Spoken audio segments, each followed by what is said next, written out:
Fala aí, galera linda! Estamos aqui em mais um Resenha Máxima, esse projeto aí mega interessante, e que eu venho tendo a oportunidade de encontrar vários colegas das mais distintas áreas para que possamos debater assuntos que permitam um diálogo com a minha área, de humanidades, geografia. E hoje, cara, eu estou aqui tentando encontrar palavras à altura que possam expressar, assim, a minha satisfação, meu prazer e felicidade.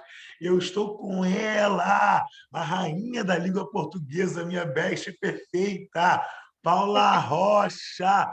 Fala com essa galera aí, Paulinha, vem com tudo. Fala comigo, galera linda! É um prazer imenso estar aqui dividindo essa resenha com o lindo, maravilhoso, perfeito Robertson, Bugo Bob. Prazer imenso, muito obrigada pelo convite, querido. Vamos embora? Vamos resenhar? Partiu. Então, o que nós temos de proposta de discussão hoje? Certo? A influência africana no português brasileiro.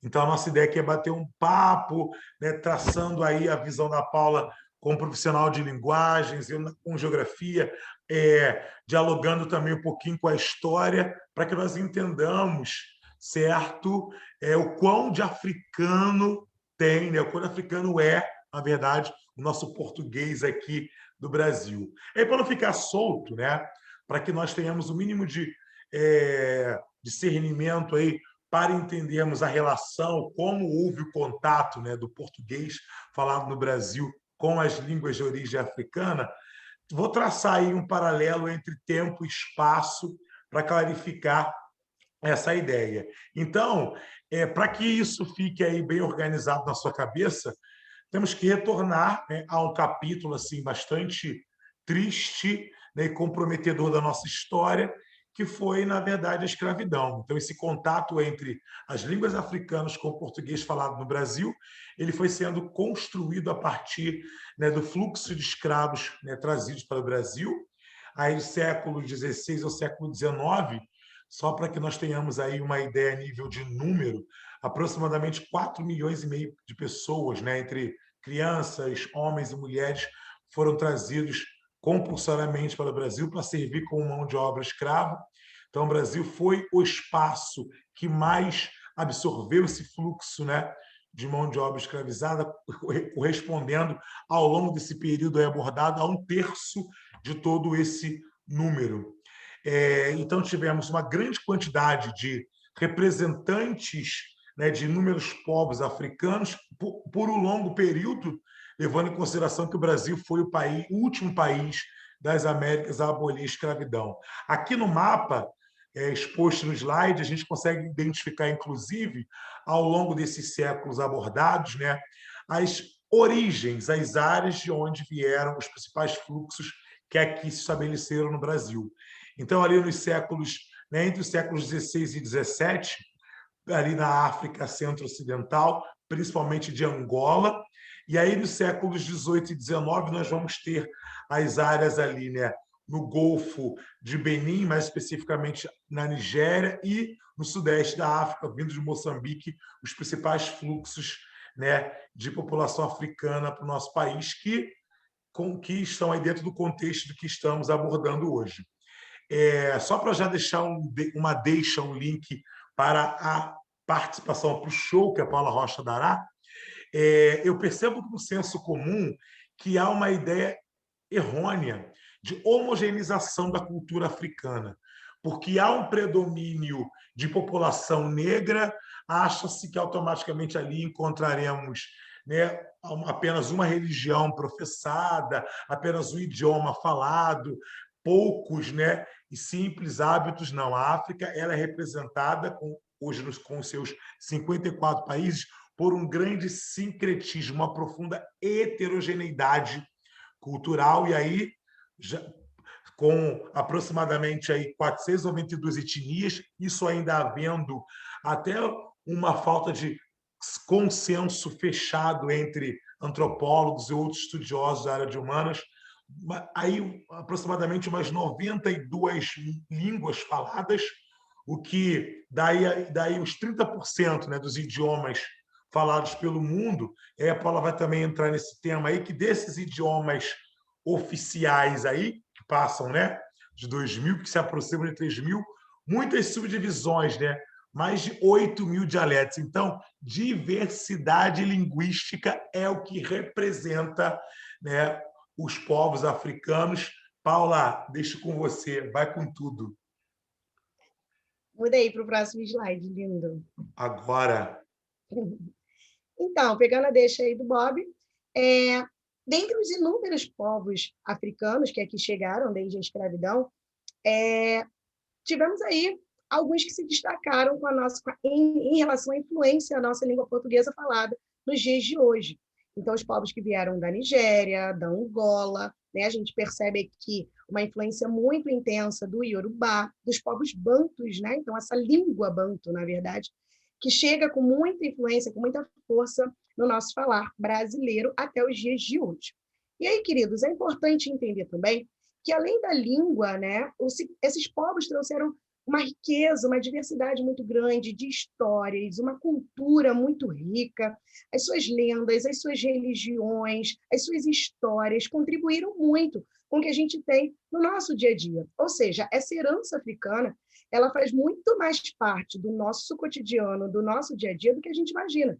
Hoje se tem registrado cerca de 3.000 palavras que fazem parte do nosso cotidiano e que tiveram essa influência dos povos africanos.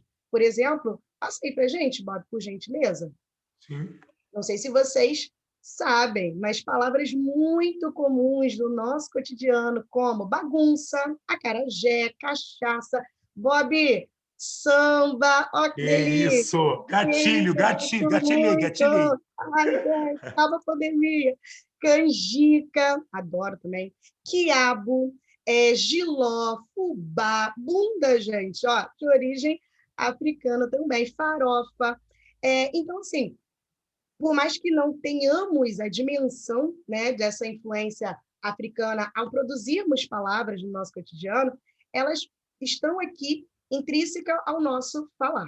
E aí eu vou explicar um pouquinho para vocês o seguinte: a difusão dessas línguas africanas de inúmeras origens, né, seja da Nigéria, do Congo, elas se deram muito mais na oralidade do que na escrita. Então, hoje, essas palavras, ou até mesmo as influências dentre o nosso falar brasileiro, ele vem muito mais pautado na oralidade, numa fala muito mais espontânea, muito mais informal, do que no português padrão da nossa língua. Então, algumas alterações na forma de falar, ou até mesmo no nosso uso, estão muito mais frequentes na maneira informal, do que no nosso português padrão culto da língua portuguesa. O que não significa que a gente tem apenas expressões, né, que fazem parte da variação linguística regional, ou apenas o falante não escolarizado que vai utilizar essas palavras de origem africana. Tá? Por exemplo, mexe aí para mim, Bob, muda aí, por gentileza. Ó, a pluralização apenas dos artigos antecedentes aos substantivos. Muito comum, né, na fala informal. As bandeira, os mano, as parada, as coisa, as mina, os vídeos. Essa, por exemplo, é uma marca mais específica do falante não escolarizado. É uma marca um pouquinho mais estigmatizada até hoje, né, associada, até mesmo associada a um preconceito linguístico. Porém, muda aí, Bob. Existem outros fenômenos, como, por exemplo, a omissão do R final, principalmente nos verbos no infinitivo. Por exemplo, o português, né, a língua portuguesa falada pelo indivíduo português, europeu, esse R final ele é muito mais intensificado na pronúncia. Muitas vezes, o indivíduo português, inclusive, acrescenta até alguma outra letrinha nesse final. Por exemplo, falaire, dizer, esse R ele é muito bem marcado, podendo, inclusive, acrescentar outra letra. Aí, o que o brasileiro faz? Ele vem na contramão. O brasileiro corta esse R final. E, ao invés de colocar comprar, ele fala o quê? Comprar. Vender, dizer, fazer. Ao invés de marcar o R, fazer, dizer, falar. Inclusive, Bob, não sei se você tem percebido, é um fenômeno que tem acontecido muito também nas redes sociais, a galera lá no WhatsApp, isso tem sido mais repassado atualmente, né, com o boom das redes sociais, para a escrita, o que historicamente é uma marca da oralidade, não foi introjetado no nosso dicionário, no nosso padrão culto, formal da língua portuguesa, mas as pessoas hoje, até mesmo alguns falantes que têm contato com a escolaridade, utilizam de maneira informal, mas na escrita também, essas marcas aí de retirar esse R final. Até a retirada do L final em algumas palavras, e aí seria uma questão um pouquinho mais regional, como, por exemplo, você já deve ter ouvido falar, já deve ter ouvido alguém falar mé ao invés de mel, por exemplo, né? A retirada desse L no final. Uma outra coisa também, um outro fenômeno que eu observo, e que também é de origem das línguas africanas, é reduzir as sílabas iniciais das palavras. Nós, por exemplo, falantes escolarizados, utilizamos tá ao invés de está. Então, para vocês perceberem que essas marcas elas não fazem parte apenas de uma fala estigmatizada.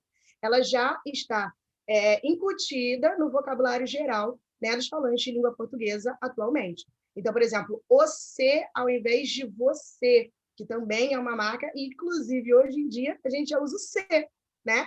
Veio lá de você, e a gente já cortou tudo, já utiliza até o C. Você sabe, Bob, que essa palavra veio... Outros fenômenos também, por exemplo, só para contextualizar aqui, a gente tem mania de reduzir o ditongo. Já percebeu? Ao invés de falar assim, ó, louco, você fala o quê? Tá louco. Tá louco, né? Por exemplo, cheiro. Vou te dar um cheiro, Bob. Ao invés de falar cheirosa, cheiro. aí nem tá Né? cheirosinha. Cheirosa. Dificilmente alguém pronuncia esse ditongo bem marcado. Ou o contrário, né? Que o brasileiro ele gosta, ele se apropriou mesmo dessa influência africana. A gente acrescenta, às vezes, um ditongo onde não tem. Por exemplo, a palavra mês. Esse I não existe na escrita, mas está na nossa pronúncia. Então, vem desde aquela ideia que eu falei para vocês no início aqui dos slides, de que essa influência africana ela está muito mais presente na oralidade do que na escrita. Percebe isso? Nós escrevemos louco, mas pronunciamos louco, reduzimos o ditongo. Nós escrevemos mês, mas falamos mês, acrescentando esse I. Então, é essa ideia que a gente tem e que é muito importante demarcar mais uma vez que isso faz parte muito mais de uma fala espontânea, de um discurso espontâneo, do que uma estigmatização. Porque as pessoas têm a ideia do preconceito linguístico. Então as palavras que são estigmatizadas, então as palavras que são produzidas pelo falante não escolarizado são essas que vieram de origem africana? Não necessariamente. Pode ser ou não. Então a gente tem uma diversidade, né? É algo muito mais amplo do que estigmatizar ou associar apenas a um falar regional ou daquele que não teve acesso a uma escolaridade. Então, tem muito mais a ver com uma variação linguística da nossa fala, tá? Com base em como foi feita essa difusão das línguas africanas para o nosso português até os dias de hoje. E aqui a gente tem alguns exemplos, ó. Falar, ralar, escrever, produzir. As professoras de redação ficam loucas, porque na escrita formal não é adequado. Mas no dia a dia, no cotidiano, né? Batendo um bom papo ali com meu amigo, está liberado, é claro, né? Faz parte. Olha, eu tenho certeza total que mesmo de forma aqui bem objetiva, bem concisa, não há dúvidas do quão importante, independente das variações aí, independente na oralidade, na escrita, né, no formal, no informal, o quão importantes foram, né, as línguas de origem africana na composição, né, do português aqui falado aqui no Brasil. E aí eu fico imaginando, então, se esse contato não acontecesse. E se o português falado no Brasil não tivesse tido a influência, certo, dessas línguas de origem africana, como seriam, de repente, como que nós nos referiríamos, né, a algumas coisas, como que, né, o nosso dicionário automaticamente seria, nosso vocabulário seria. Então, por exemplo, quem nunca falou, Paulo, assim, aí tu mora onde? No Cafundó, né? Então não existiria Cafundó. Seria assim, você mora num lugar muito longe. Aí sem graça, né? Não Essa aí do meio tem imprimiria. a minha cara, né, Beth? O que seria de mim sem essa aí do meio, ó, em vermelho? Cochilado, tu Cochilar, gosta, né? Tu gosta de Adoro, né? tirar, mas gosta, gente, mas dorme muito, gosta muito. Aí eu falo assim, Paula, não é hora de dormitar, não. Não, Não olha que tem graça. estranho, dormitar. Não, não, não, Não, não desnecessário. imprime, não Desnecessário. imprime. E aí, olha só, quando você, uma coisa é você falar assim, pô, quero te fazer um carinho. Beleza, tô curtindo. Pô, mas a oferta de um cafuné é diferente. Não, E tem um um negócio, não dendo tem? O também, né? cafuné tem um Dendo negócio, tem também uma é outra pegada aí, palavra, não né, de é? origem africana Paula, que tem eu uma coisa amo. que é muito inerente a nós, né?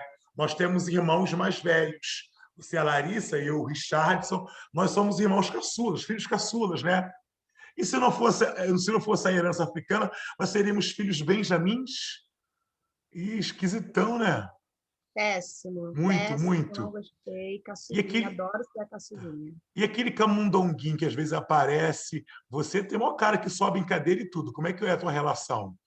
Eu Não, sou, tudo sou de boa? corajosa, não tenho medo, não, É. nem de barata, de nada. Eu sou. Mas aí vamos o seguinte, vamos imaginar que você fosse aquela, né, toda cheinha de medo, de repente, ai, o rato doméstico, ai, o rato caseiro. Não, não, Não, não. não O imprime a minha camundongo, né? ideia, Acho não é que bom. não fica bem melhor. Eu não consigo imaginar, né, apontar para um ratinho pequeno e gritar, olha o rato caseiro aí. Então, alguns exemplos aqui de vocábulos que E são quando muito você fica me comuns. enrolando, Beth, Oi? que eu quero que você. E quando você fica me enrolando, que eu quero alguma coisa. Não é bem o contrário, não, né? Não, Que ou você não, fica de. nem vamos entrar nessa discussão aqui para Tem uma, não tem uma alongar palavra que eu demais. adoro, que é falar assim, fulano tá de Olha aí. lenga-lenga, né? Que é outra Eu, eu palavra que acho eu que gosto. daria um outro vídeo, uma outra resenha, só a gente listar aqui as inúmeras contribuições, Lugares, as adaptações. Olha comidas, que história né? engraçada. Depois que eu decidi, né, que faria esse tema, te fiz o convite, você ficou de lenga, lenga, lenga, lenga, estamos conseguindo gravar apenas hoje. Passei por uma situação, estar no metrô, e aí proletário toda a vida, e aí uma senhorinha, sabe, de cabelinho bem branquinho, animadinha, mas com fones no ouvido, com aquele som que todo vagão conseguia escutar. Não sei como ela estava conseguindo suportar tamanho volume. E aí ela estava ouvindo às 6 da manhã, nada mais, nada menos do que Tati Quebra Barraco. Aí me chamou a atenção qual parte da Adoro. música. Se prepara, Mona, que a gente tá na pista. E aí, cara, esse Mona, ele é oriundo do Kibundo, uma das línguas que você listou anteriormente, que influenciaram o português. E aí, no original, Mona significa criança, mas vem trazer, tornou-se uma expressão idiomática muito comum no dia a dia, já com outro significado, né? Mona faz referência à menina, à mulher, né? Mas até mudando o significado das aplicações, mesmo assim percebemos aí muito perto da gente a influência africana no nosso português. Cara, achei maneiraço, curti muito. Ficaria aqui horas e horas falando disso, ainda mais com você, né, Best Perfeita. Mas o nosso objetivo aqui é esclarecer de forma objetiva, concisa. Acho que atingimos, né, essa meta aí. É aquilo que a gente falou lá no início, né, Bob? Essa herança faz muito mais parte dos nossos hábitos, da nossa história, da nossa cultura, do nosso falar, do nosso dia a dia, do que a gente imagina, né? A própria palavra axé, por exemplo, é uma palavra que eu gosto muito, que tem muito a ver com Uhum. a ideia do sagrado, né? Com uma ideia de herança mesmo, de ancestralidade, e que, assim, muitas vezes a gente nem associa a ideia da origem dela, né? Da importância dela no nosso vocabulário. Então, a língua é um instrumento vivo, é um instrumento que sofre inúmeras mutações, mas entender a sua origem é entender um pouquinho da nossa história também, é entender um pouquinho da nossa origem enquanto indivíduo, sabe? Então, a língua portuguesa não, né? As línguas em geral contam um pouquinho da nossa história também. E que bom que a gente tem Maravilha, essa herança maravilha. linda africana. Eu não tinha dúvidas que ia ser sensacional, mas você, como sempre, me permite viver superações de expectativa, né? Mais uma vez. Então, você que eu considero minha irmã caçula, aqui, ó, inserindo dentro do contexto, espero que aceite aí futuros convites, não fique de lenga-lenga, que eu te ofereço um cafuné em troca, né, de novas oportunidades. Que isso! Eu vou Contextualizei parar, pode demais aqui deixar que eu vou agora.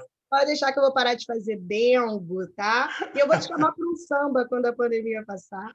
Gosto, aceitei. E pode ser até num cafundó. Tô indo, Mas tô eu indo. quero que você me dê umas miçangas, que eu sou muito vaidosa. Então vamos continuar aqui. Quero presente que meu aniversário está chegando. Então vamos finalizar aqui, ó. Galera, a gente vai cortar o vídeo aqui, nós vamos continuar aqui fazendo planos, certo? Para entretenimento, usando aí, né, a nossa herança africana na linguagem. Valeu, seus lindos. Até a próxima. Grande beijo. Tchau, tchau. Beijos lindos, Tchau. É tchau. nóis.